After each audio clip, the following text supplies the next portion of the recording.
Hello my dear children, I am Roshni from LearnoHub, the free learning platform, and today I am here with the third video of the video series on Management of Natural Resources, Class 10th Science. And in today's video, our agenda is to discuss in detail about water, which is our lifeline again, as is rightly said, Jal hi Jeevan hai. Not just water, we will also talk about fossil fuels like coal and petroleum. So let's start the video.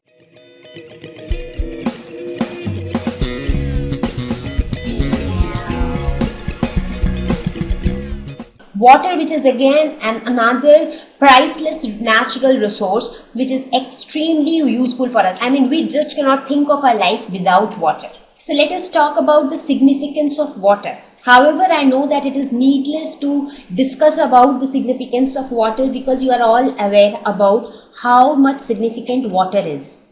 It is the basic necessity of all life forms. Human intervention, however, results in scarcity of water. I mean, as I mentioned before, that there is scarcity of water, and which is because of human intervention, that is human interference. There are certain human activities which are resulting in scarcity of water. And that is not a very good indication. As I mentioned before also, the resources are limited. So we should make sure that we do not get rid of them so soon that we do not get them at all in future. So what causes water scarcity? Rainfall only during few months in a year, because water, I mean, most of the water which we get comes from rainfall, right? So now rainfall doesn't happen throughout the year. So you get huge rainfall only during the rainy season, and rainy season is only during a portion of the year. So only during those months of the year you get rainfall. Loss of vegetation cover. That is again another reason which causes water scarcity.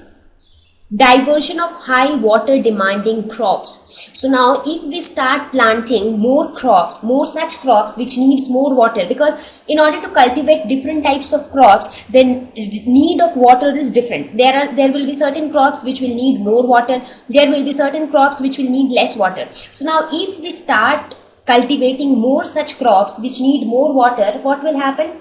More water will get consumed, and as a result water scarcity will be there.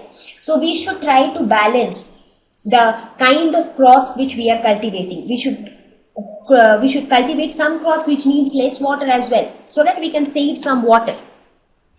Pollution from industrial effluents and urban wastes. Now, because of the development of so many industries, because of the development of so many technological things like the smokes and vehicles, the smokes of the vehicles in metros and cities, so the pollution that is created from all these things also results in water scarcity, because of this pollution your rainfall gets affected, because everything is linked to each other, right? When your environment gets polluted, the kind of rain which happens, even that is polluted, you don't get pure water and all. So this and all results in water scarcity.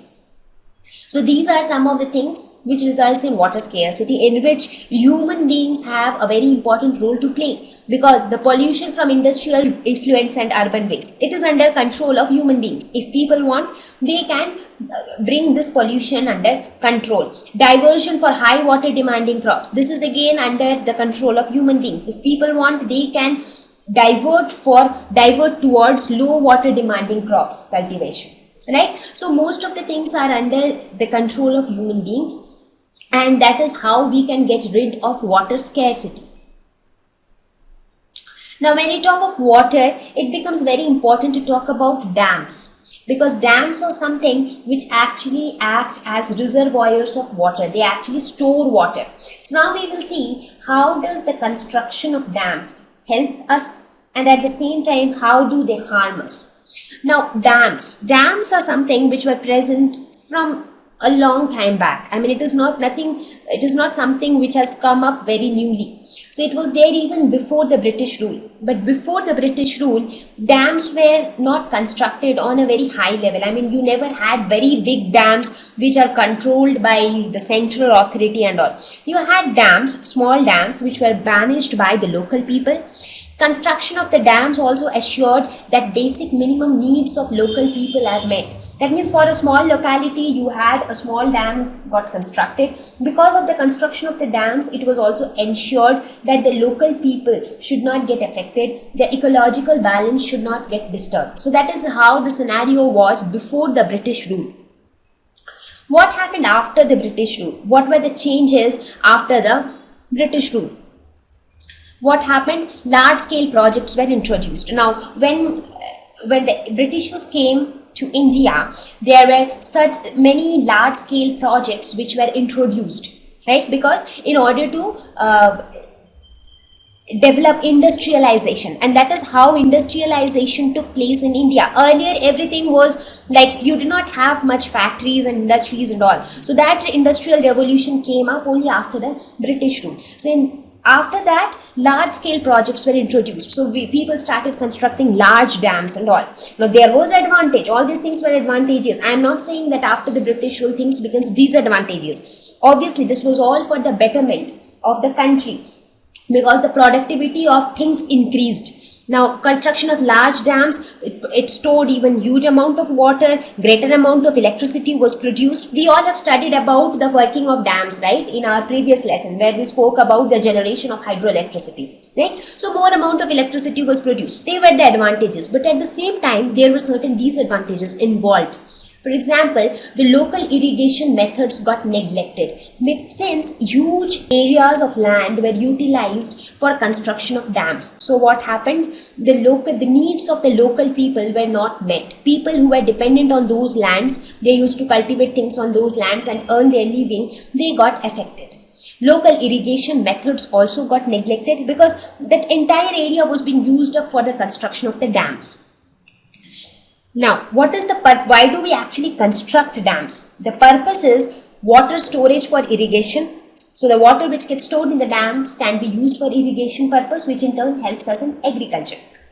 Electricity generation, that is definitely a very useful application of dams, because electricity is something which we need in huge amounts these days. So it is the more we generate electricity, the better it is. But at the same time, we should ensure that the construction of the dams should not affect the life of the local people. But currently what is happening is that if a dam is being constructed, the people who were earlier inhabitants of that area, they are getting deprived of everything. They are getting deprived of their land, they are getting deprived of their life earning. So that ways it is affecting those local people. So that should be taken care. So even if the government decides to construct a dam somewhere, they should ensure that the local people should get compensated for the same, right?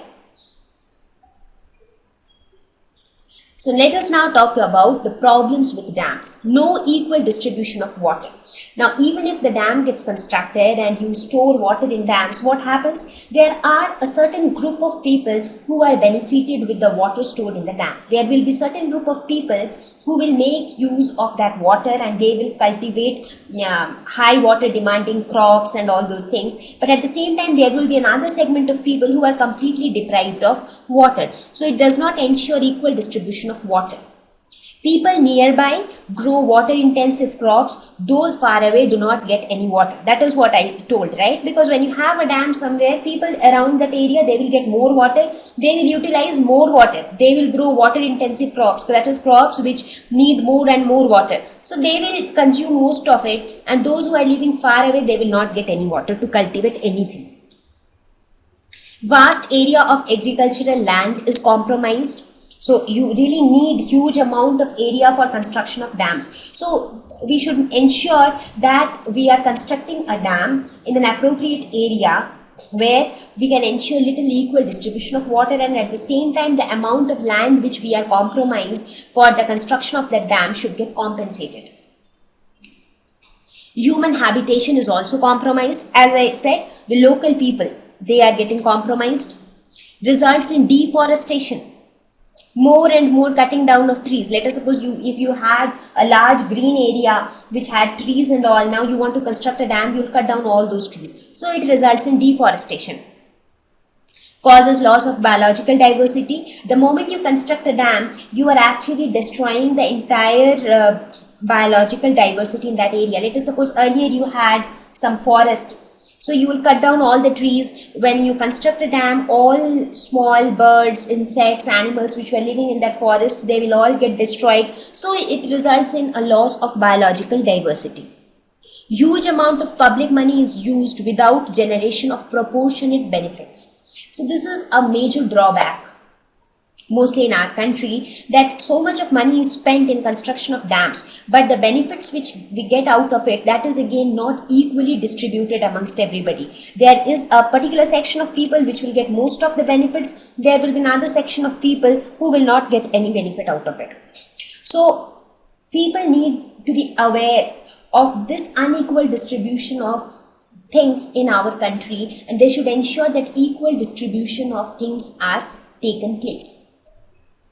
So these are some of the disadvantages or some of the problems with dams. So dams are definitely a useful thing because they help in generation of electricity, they help in storing water, they're extremely useful thing. But we need to make proper use of dams so that some of these problems can be overcome. That means even though you compromise the human habitation, you should ensure that those people are being compensated. They should be given some homes or some residential area in some other region. Similarly, for deforestation, if you're cutting down trees in that area, you should plant some other trees in some other area, so that at least you can ensure that the deforestation which took place here is compensated by the afforestation in some other region. Right? People should also ensure that there is equal distribution of water. It should not happen that people in the nearby area, they are wasting water, they are unnecessarily using more water, because that ways they are actually depriving other people of water. So based on whatever we studied so far, what did we see? We see that water is a precious resource and we do not have unlimited quantities of water. Whatever we get from rainfall, even the amount of rainfall is also dependent on the environmental pollution which we have. So the gist is that we should try to save water. At least whatever we have, we should make the best use of it and we should not waste any water. Save water, tell others to save water, because that will actually help us and our future generation. We have, however, discussed about coal and petroleum in quite detail in our last lesson while we were talking about fossil fuels. We will again quickly see the ways of managing coal and petroleum. So let us quickly look at the fossil fuels, coal and petroleum. So coal and petroleum are fossil fuels. Why are they called fossil fuels? I don't think I need to explain all these things again because I have already discussed in detail about all this stuff. Still a quick review for you. Because they are formed by remains of dead plants and animals. And how is coal or petroleum formed? We'll talk about the entire process. However, we have talked about it before. These are important sources of energy because when you burn coal, you get huge amount of energy, and that energy is useful for many different purposes like generation of electricity or like cooking purposes. They are used for domestic purposes. They are also used in thermal power plant. So how are the fossil fuels formed? They were formed during the Carboniferous period. What was the Carboniferous period? It was a period long back, some 360 million years ago. So you can imagine how old it is. So it is somewhere around the period when the dinosaurs exist and things like that. So it was called Carboniferous period because of the presence of carbon in that period. So coal is nothing but the main constituent of coal is carbon, and it is since carbon is the main constituent, that is why when we burn coal, a lot of energy is emitted. So what happened during the Carboniferous period? The trees and plants which died, they sank to the bottom of the oceans. Okay. Then in due course of time, they formed a layer of spongy material called peat. So the dead remains of trees and plants which went to the bottom, they formed a spongy material called peat. This peat got covered with sand and clay with passage of time. With passage of time, more and more sand and more clay got deposited over the peat. As a result, the peat got squeezed and released water. Now, after releasing water, the squeezed peat gradually formed coal, oil or natural gas. Now, do you think that this process was very simple and quick? It was not like that. It took several hundreds and thousands of years to form coal, oil or natural gas. Right? So this was basically how fossil fuels are formed, and that is why they are known as fossil fuels, because they were formed by the remains of dead plants and animals. Now, what are the disadvantages with fossil fuels? We already know the advantages, right? They emit huge amount of energy, and that energy is used for many different purposes. But what are the disadvantages involved? The first one is air pollution. The amount of smoke which is released on burning coal is too much. It pollutes the air, it pollutes the atmosphere. Acid rain.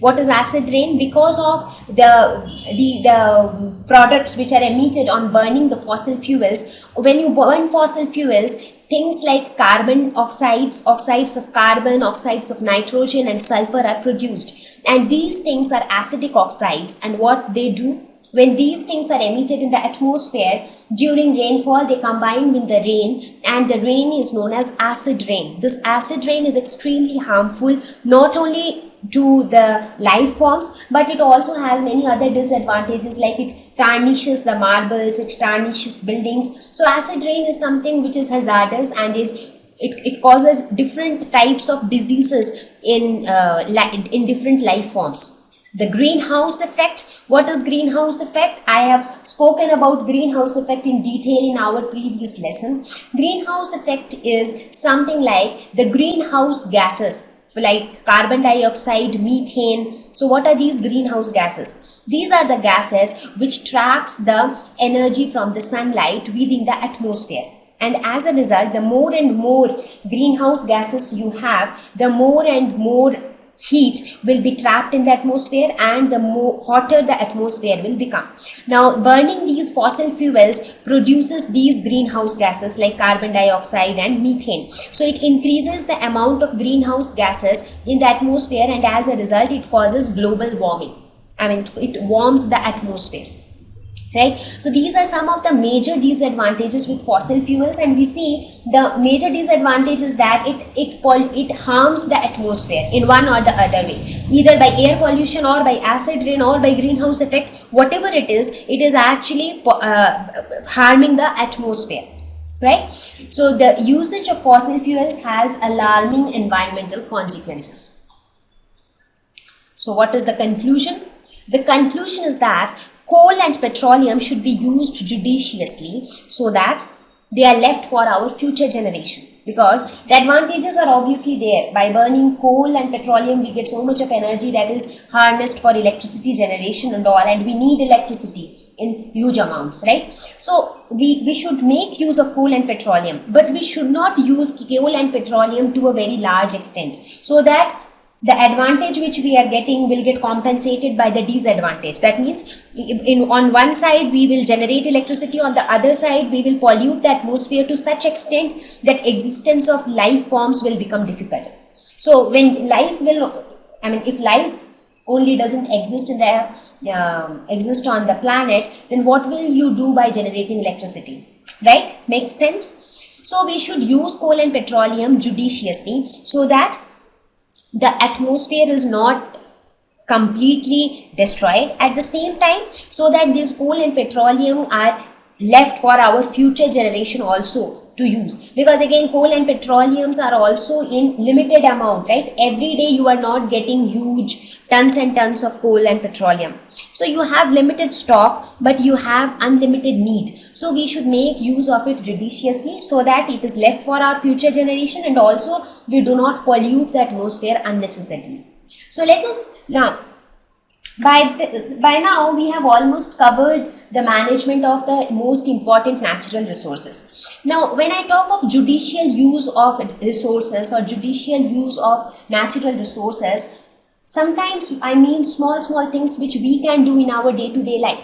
How can we contribute to management of natural resources? We can contribute in so many different ways. For example, we can prefer stairs over lift. Suppose if we have to go to, now in case you have to go to the 18th floor of a building, in that case it is difficult to use stairs. So in that case you are most welcome to use lift. But let us suppose if you want to go to the first floor or second floor, many of the times people become too lazy to walk even 1 or 2 floors and they use lift. So when you use lift, you are actually, the lift is nothing but an electronic apparatus, so you are actually making use of electrical energy and wasting that energy. Correct? So we can prefer stairs over lift. We can prefer tube lights over bulbs because bulbs consume more power. So again, you are wasting more electricity there. So instead of because all we need is light. So we get light from tube light as well. So tube light is something which will consume lesser power. So we can prefer tube lights over bulbs. Prefer cycling over bus. Bus will consume so much of fuel. But if you cycle, the first thing is you remain healthy. Cycling is good for health. You remain fit and fine, and at the same time you save that amount of fuel. Prefer bus over car. Now let us suppose, cycling doesn't solve the purpose every time. Now let us suppose if you have to travel some 30 kilometers, you cannot cycle for 30, 40 or 50 kilometers, right? That becomes strenuous. So in that case, you can again prefer bus over car, because bus will utilize some amount of fuel, but at the same time it will carry some 50 passengers. But car will utilize almost the same amount of fuel and it will carry just one passenger. Right? So it is always preferred to use bus over car. Similarly, while commuting to your school or your office, you can always prefer carpooling. Let us suppose there are 6 of you staying in the same locality and you are all going to the same school. Instead of the fact that all of you go by your own car, it is better that all of you, the 6 of you, go in the same car. So at least you save the fuel of the remaining 5 cars. So these are some of the ways, these are some of the small efforts which, when taken together by everyone, helps us to save a lot of energy. By cycling 1 kilometer, I am saving a very small amount of fuel. But if that practice is followed by every person, altogether we are saving a lot of energy. Right? So these are some of the small things which we can implement in our day-to-day life, so that we can also contribute, or we can also give our part, or we can perform our best to conserve our natural resources. Sustainable management is the gist of this entire lesson.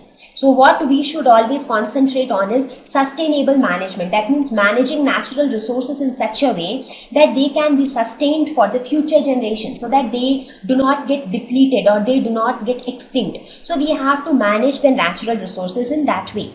So what is that sustainable management? Management of natural resources in such a way that basic need or dependency from these resources is met. It is something like, managing the resource doesn't mean that you do not use that resource. You use that resource to meet the basic needs. For example, let us suppose you need water for your survival. So you make use of water. You utilize water for drinking purpose, for cooking, for washing clothes. You make use of it, but you do not waste water. Do not overuse it. So use it for the basic needs. Our future generation can also make use of them. We should also, as soon as we stop wasting things, then what will happen? The things will remain there. So the stock will remain there for our future generation to use it. Use of these resources do not cause too much harm to the environment. If we make too much use of these resources, for example, if we burn too much of coal, we should burn coal only to that extent what we need. Right? But if we start burning too much of coal, we are causing more and more harm to the environment unnecessarily. First of all, we are getting rid of the resources. The limit of coal is also increasing. At the same time, we are causing more harm to the environment. So we should make use of natural resources in such a way that our basic needs are met, it is left for our future generation, and the environment is not harmed to a large extent. So this is known as sustainable management, and all of us should join hands and help in managing natural resources in a sustainable way. So that's all in this lesson. So see you all in the next lesson. So children, I hope you found the video useful. If you think that after watching this video, your concepts for this lesson are crystal clear, do not forget to mention in the comment section that concepts crystal clear. Now that will make us feel really happy, and if you actually found the video useful, do not forget to share it with your friends as well. I will meet you all very soon with a new video, with a new topic. Till then, stay home, stay safe, take care. Bye-bye.